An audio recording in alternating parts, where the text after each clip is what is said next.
Hi everyone, this is Jessica, your Enneagram life coach, and today we are going to talk about the utility of the stress lines.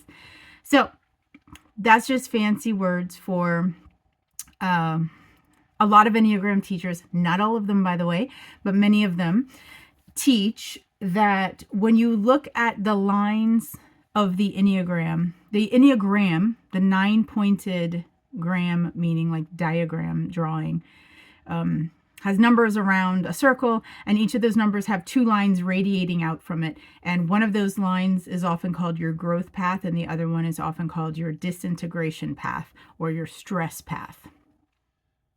So that's what we're talking about today, your stress path. What is that for? Sometimes people use it like as a punishment, like, oh, this is your type, and when you're really stressed out, you're this, and isn't that horrible? It's one way you could use it, I suppose, but that's definitely not the most constructive way to use your stress lines or your disintegration lines. Some teachers, it's worth mentioning, don't exactly teach those two lines as growth and disintegration. Different teachers will use them in different ways, but what I think any teacher would agree on is, at the very least, what we will say is those two lines that radiate out from your number do mean something. And there are other types that you can and do easily slip into because you are not always stuck at your home base type. And when I work with clients on my 1-hour coaching calls, one of the things that we use the stress path for, or the disintegration path, is it's a red flag, basically, in a helpful, constructive way, because in my own life, what I have found is, so this is true for anybody. Whatever your home-based Enneagram type is, looks very different from when you go to your stress path number. So in other words, you have a total energy shift, and it's not really who you normally are. It's very uncharacteristic of you. And that energy shift, that mode of being, it's like you literally have shifted gears and now you look like a totally different person, which is true. I mean, that's what people do, and that's what the stress path is indicating here. So rather than just observe it, which of course is step one is to notice when you have slipped into your stress path.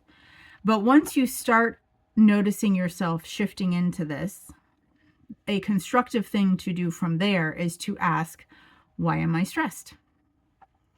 Because we call it the stress path or the disintegration path because it is indicating that something has happened to you where you have shifted out of a comfortable way of being, or how did I say? Something has shaken you up, probably emotionally.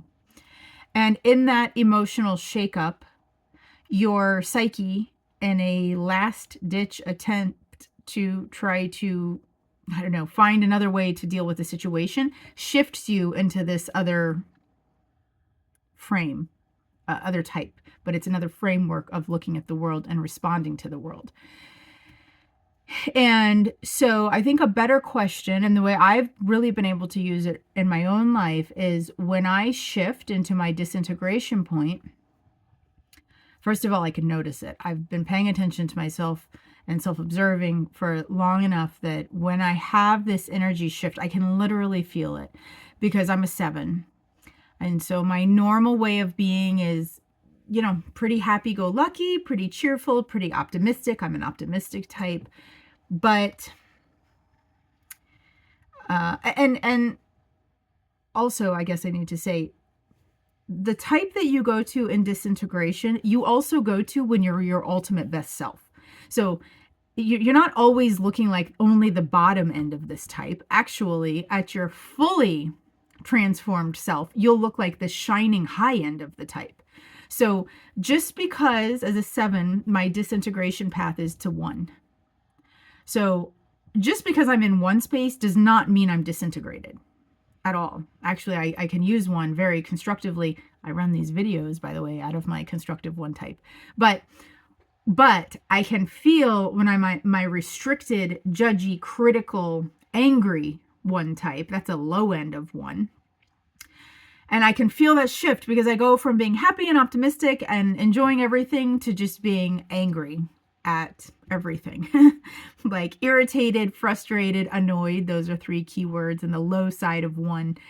And so what happens is a carefree, playful, live and let live 7, when she has some kind of emotional stress going on, can very easily shift into a very critical, rigid, disapproving, serious type 1.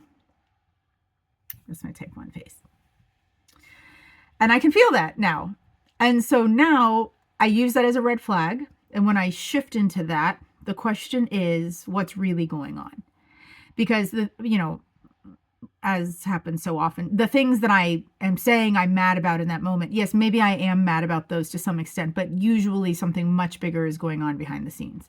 Maybe I'm hungry, angry, lonely, or tired, right? That's what they use in recovery. HALT, HALT, hungry, angry, lonely, tired.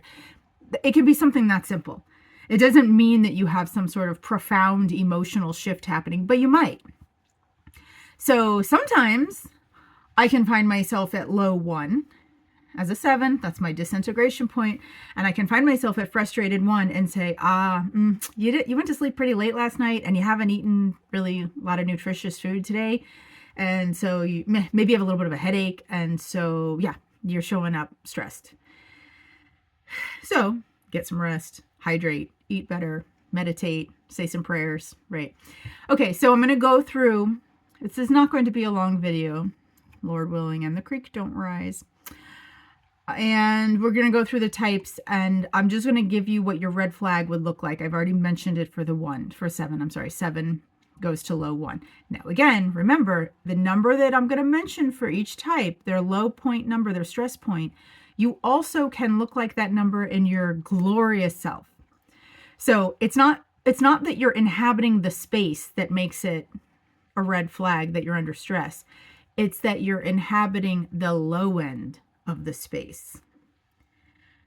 And if you get good at self-observation, you can feel this shift internally also. It's not a good feeling. It's not a good feeling. It's, in fact, a negative feeling. It's a difficult feeling. So let's go through the numbers. Okay, so point 1. So, normally ones are productive when they're average to healthy. Let's say healthy, actually. When a 1 is healthy, she's productive, she's rational, she's orderly, she's getting things done, she's competent. However, when she gets stressed out, maybe because she's hungry, angry, lonely, or tired, or maybe something else is going on, she can find herself at the low end of type 4, which is moody, dramatic, very stuck in feelings. And it's also a shift from like bodily getting things done, checking off a to-do list, which is how 1s are when they're really productive and doing well, to a more poor me victim type state. And it's not as it's not efficient, and it's also not getting things done. Okay, 4s, that getting things done is not really central when we're in type 4. So a type 1, if she comes under stress, she'll feel herself, and again, you can feel it. It's moody, it's dramatic, it's sad. It's, oh, poor me, my life is missing. It's dramatic. And that's low 4, because 4s have glorious high sides, but this is the low side of 4. So when a 1 does that, she can start questioning what else is going on. Okay, let's look at point 4. So 4s, when they're doing really well, very authentic, very self-aware, unapologetically honest. 4s are really empathetic and focusing on beauty and sort of transcendence and art and creativity. That's when they're doing well. But when a 4 gets stressed out, she will start getting people pleasing and suffocating and intrusive, like point 2, like the low end of point 2. So the shift here is a 4 who's usually quite individualistic and really mostly in normal 4 space, the 4 is much more focused on themselves than they are others. But when a 4 starts becoming like overly helpful, overly intrusive, overly kind of gossipy, overstepping boundaries, but in the name of helping you, I'm giving you what you need. And then it can be like suffocating. It can feel like too much to the recipient. Whoever the 4 is trying to help, it can feel really a lot. And 4 in their normal space, they don't act like that. So when a 4 goes to low into 2, it's time for them to start asking what's going on. Okay, 2s. 2s move to 0.8 when they are in stress. So 2s, when they're healthy and doing well, they're patient, they're generous, they're loving, they're very heartfelt, kind to people. 2s at the high end, they're very interested in relationships and connecting to people and loving others, taking care of people. It's kind of at 4. However, at 2, that's at 2. When 2 shifts in her stress point, she will start getting aggressive, bossy, manipulative, self-aggrandizing, demanding. Bossy, I think, is the biggest shift here. I mean, you'll notice 2s just go into just like this.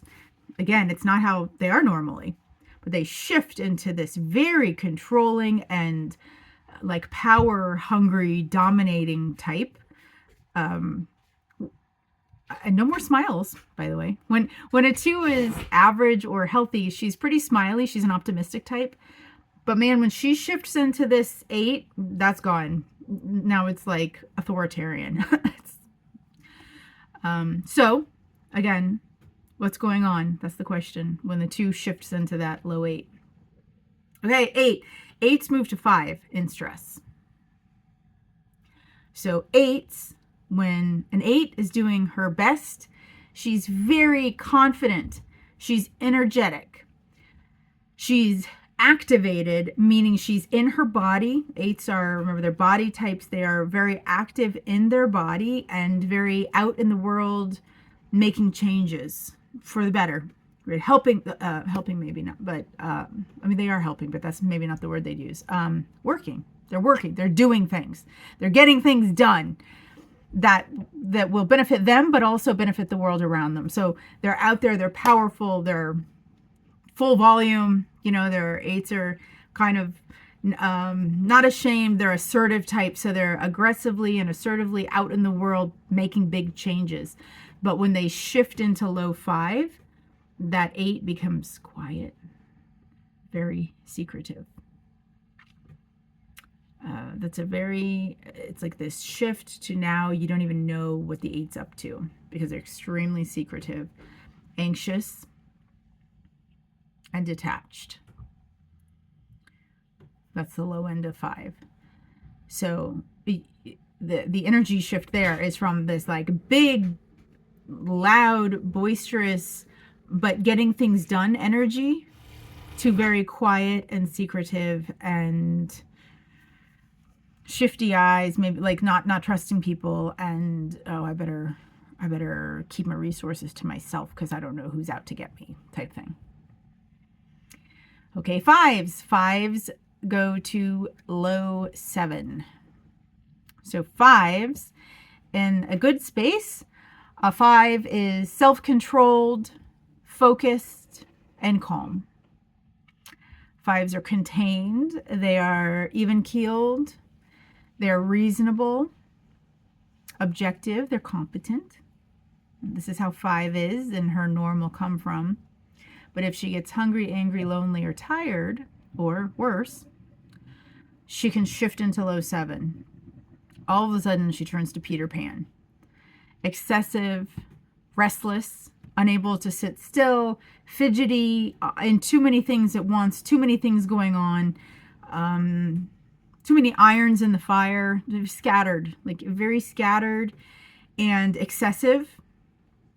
It's funny because fives in five space are quite minimal. They're minimalists. Fives know how to get by on very little.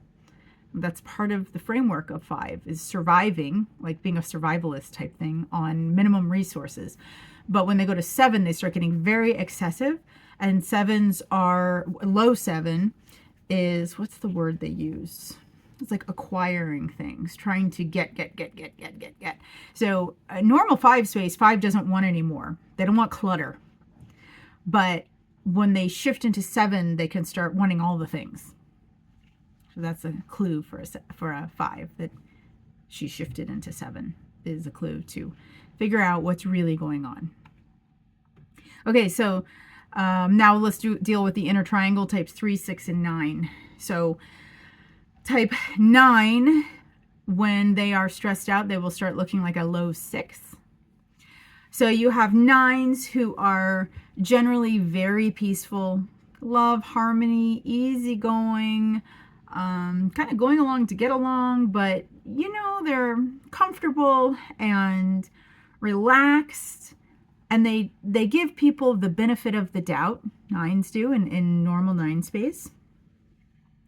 But if she gets stressed out, 9 will start looking like low 6, which is flustered, so no longer peaceful, but now agitated, very worried and very stressed, and thinking of all the worst things.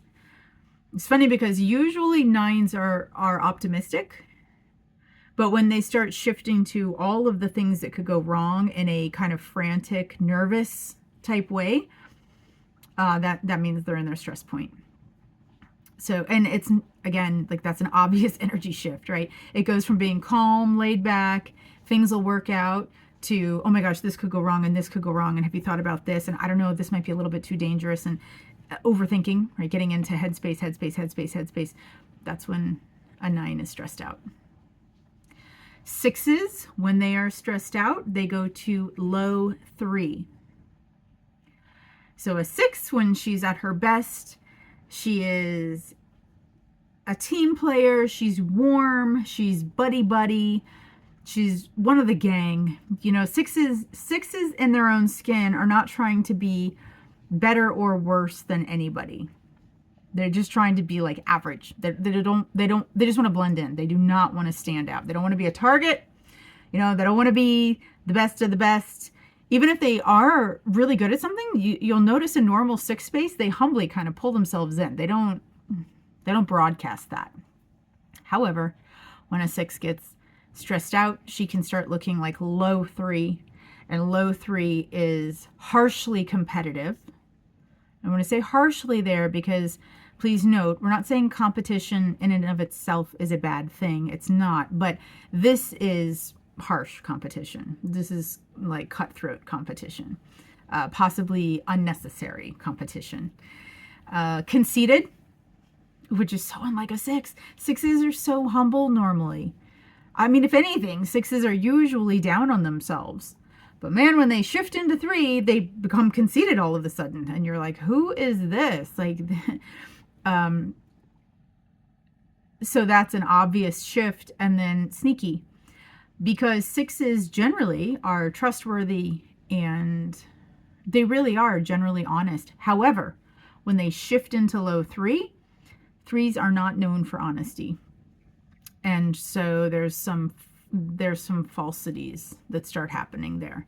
And the 6, who normally is really reliable and honest and cooperative, just becomes cutthroat, competitive, and sneaky, and maybe dishonest about some things.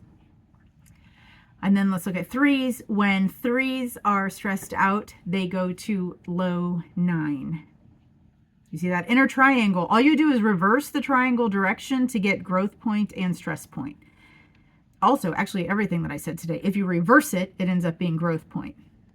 that's something for another day. But okay, so 3 stressed out goes to low 9. So when a 3 is at her best, she's active, she's an assertive type, so she's goal oriented. She's in it to win it, but in a good way. This is the healthy competition. This is competition for the sake of simply developing yourself to the best version of you that you can possibly be, which would actually make the world a better place if we all did that, right? So that's how 3s are when they're at their best.